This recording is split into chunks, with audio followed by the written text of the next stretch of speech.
This customer was backing out of their driveway and saw a giant puddle of fluid on the ground and noticed it was feeling a little funny. What do you do now? Let's find out. Let's get started.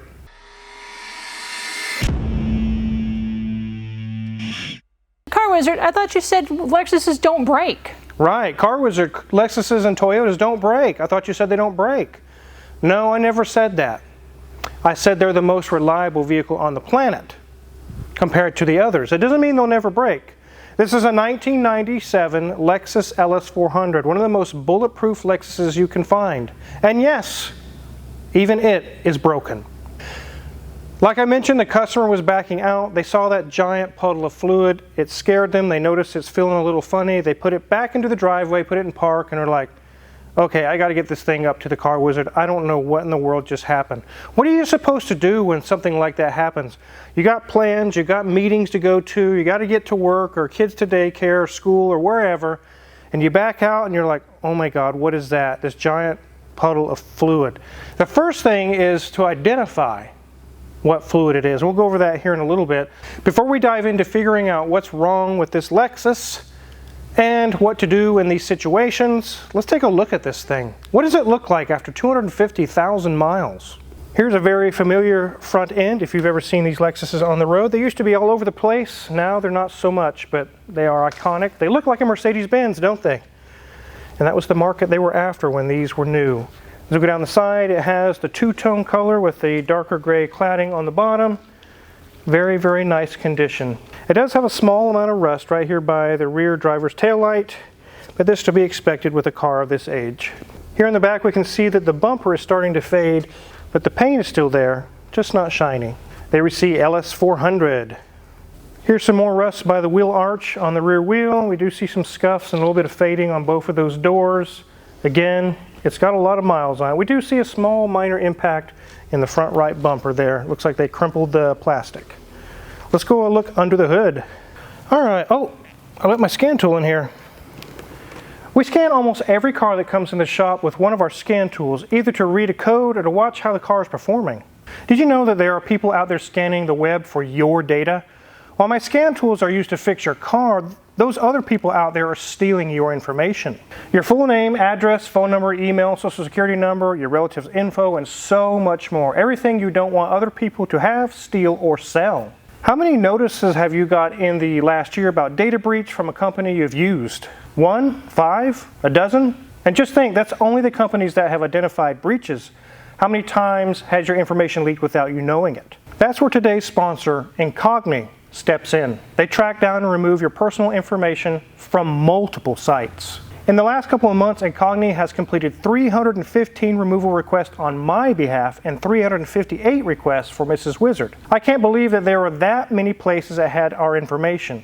And all I had to do was register my information with Incogni, and they did all the work. This isn't a VPN that only works when you're connected to that specific VPN. Incogni works 24/7 looking for your information and requesting that information out of the hands of data brokers and other nefarious sites. If you happen to find a site that has your information before Incogni has found it, you can submit a custom removal. Mrs. Wizard found a couple sites that had her info and they had it removed in just a few days. It's not safe having your information out there. You really need Incogni protecting your back. They have plans ranging from single users to entire families. They are also giving my viewers 60% off their annual plans. Just go to incogni.com/carwizard and use code CARWIZARD. Now back to this Lexus. Here's our 1UZ FE 4-liter V8. These do have timing belts, as you can see with this sticker. It has been done not too long ago, so it's ready to rock. There's various places in the engine bay where you could get a large puddle underneath your car. There can be valve cover gasket leaks, front main seal, radiator leaks, power steering leaks, all kinds of different things could leave a giant puddle. Even leaks such as this windshield washer reservoir can leak and leave fluid all over the ground and really freak you out. It's really not that big of a deal. So when those things happen, the thing to do is you need to identify what fluid is it that's on the ground. When you bring your vehicle back into the driveway so you're not sticking out in the middle of the road, one thing you want to do is open your hood and start checking the things that have fluids in them to see if they're completely empty. If there's that big of a puddle, then whatever system that just leaked will definitely be easy to see because the reservoir or whatever it is literally going to be empty, bone dry, if it's that big of a puddle. So one thing you'll start with is over here, our coolant reservoir. We can see it's nice and full, but if that were to have a giant leak, this would be empty. You would see nothing but empty space in there instead of red or orange or green fluid in there. If you do find that that system has leaked all of its coolant out, it's time to not drive your car anymore. I don't care if you're going to be late for work. I don't care. Because the money you will lose by damaging your engine will be a lot more than what you'll lose by maybe getting docked some pay or something. You need to call your employer, say, hey, you know, I'm going to be a little bit late. This happened. It's time to call a tow truck at that point. Another place, like I just mentioned, is your windshield washer reservoir. A lot of these will have a dipstick that you can look down in there, or you can shine a flashlight down the throat of the thing and see if there's any fluid in there. If that's empty, it's kind of a bummer, but it's not a huge deal. You can still drive your car.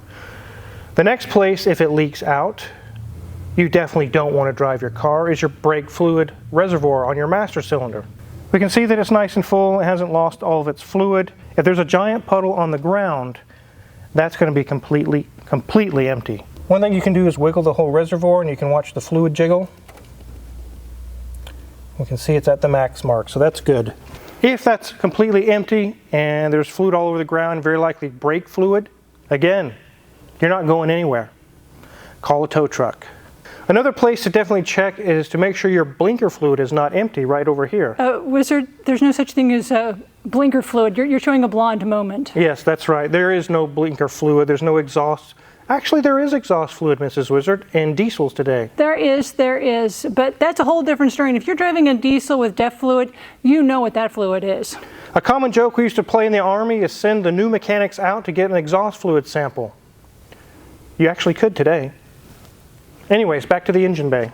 Another place you want to check is your engine oil. Pull the dipstick out. Let's see if there's any oil registering. Let's take a look. This one's nice and full, all the way on the full mark. Again, if there's that giant of a puddle on the ground, that means all the fluid has leaked or the oil out of the engine. If you pull the dipstick out and there's nothing on it, it's dry, again, you're not driving it. You're not going anywhere. It's time to call a tow truck. Okay, Wizard, what do you do with the cars that don't have a dipstick? There can be in your center display, or you'll have to read your owner's manual depending on what kind of car it is. There have electrical test methods you do through the screen, touch screen. But if it says no oil or low, again, you can't drive it. The next place to check is power steering fluid. Let's take a look.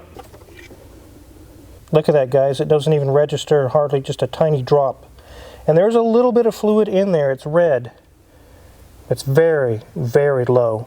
That's very possible. A puddle could be this large or larger on the ground. And we're seeing that the power steering is low.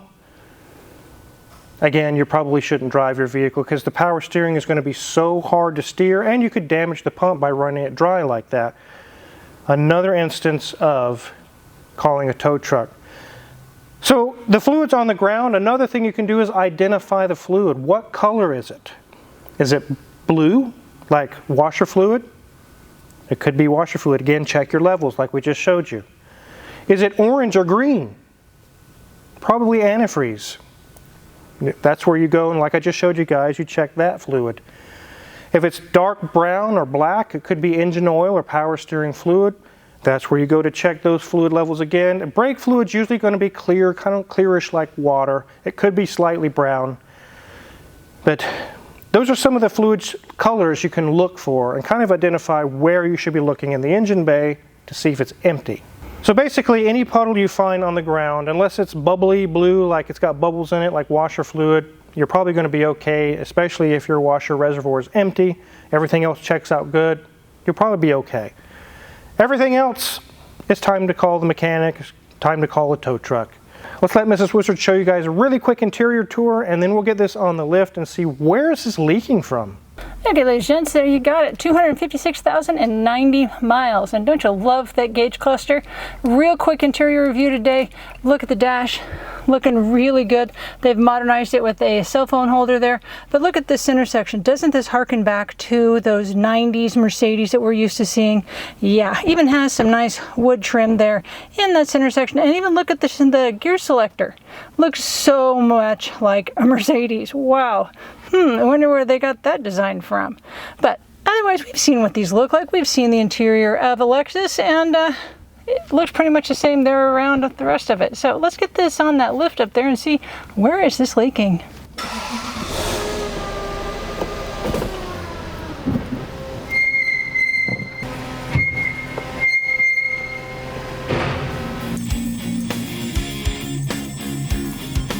So we know the power steering reservoir is very low, and we did hear a brake squeal coming up onto the lift. Are those two related? Is it noise caused by the low power steering fluid? Let's find out. Let's take a look at this thing. Here's our radiator. Everything's dry. We checked the coolant level. It was full, so we have no issues going on there. We do see some fluid on the oil pan, which could be a valve cover gasket or something going on with the oil pan gasket. But when you have this issue causing a big leak, it sprays all over the place. Look at this, guys. If I remove this boot, which we did earlier, it just pours power steering fluid out. Let's check the other side.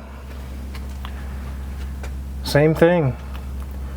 Here's a hole in this boot, and it's just completely filled with fluid in there. So your steering rack is basically a hydraulic cylinder, and hydraulic fluid or power steering fluid under pressure is sent to it and moves the rack back and forth. They should be sealed and not be leaking, but unfortunately this rack is internally failing. And you can see it's coming out the sides of where this, I guess you'd call the cylinder ram, is where these bellows are, indicating that the rack is bad. Can it be fixed? Can it be rebuilt? Yes. It costs the same as the rack. So why not just get a new rack? So once we get this off, we're also going to do the outer tie rod ends and just do the whole shebang and get it all taken care of. That right there is what left our giant puddle on the ground. It was a huge puddle. These boots right here, our bellows, finally burst from so much fluid buildup that it just poured all over the ground. And you can see that it sprayed right here all over our transmission, our bell housing. It's just sprayed all these frame horns here all the way back. It's making quite a wet mess under here. Before we move back, let's take a look at these wheels. We did hear a brake squeal, and feel these pads here. They're very thick, like 80%. They maybe just need some brake slide grease or something on it. Nothing seriously wrong with them though, luckily. Nothing leaking from the strut, and the sway bar link is good. Brakes are the same here. Sway bar link is good, strut is not leaking. Everything looks good there as well. We see our exhaust goes 2 into 1 into this resonator chamber. Everything's stock, it's intact, nothing's been modified. Goes back into 2 right here, into 2 separate mufflers. Look at that, guys, just like a Mercedes-Benz. It has a flex disc. It's in good shape, it's not cracked, which is good. Our differential is not leaking. Our CV boots look good on either side. Let's check these wheels out. The brakes are about 70% remaining on the back. Sway bar links are good. Those boots are good. I see nothing leaking from that strut. CV boot looks good there. Strut is good. Sway bar link is good. And our brakes look good, but that noise we were hearing, you think, why would you put grease on your brakes? That could reduce your stopping power. No, we're not putting it on the braking surface. We're putting it on the edges of the brake pad where it contacts the caliper. Sometimes they'll get rusty and dry and transmit a harmonic vibration through there and make that noise. It just needs a little grease is all it is. So everything else looks good. Our exhaust is intact. No leaks back here. Let's get this thing on the ground. With most cars that are on the road today, most of your leaks that can happen are going to be in the forward section. Whether it be rear-wheel drive or front-wheel drive, it doesn't matter. Most of the fluids are up front in the engine bay area. Now, if you have a supercar, something where the engine or C5 Corvette, transmission's in the back, stuff like that, you could have leaks in the back. Some of the things on any car that can leak in the back are fuel, differential oil, brake fluid leaks, things like that. Even struts can leak a little bit.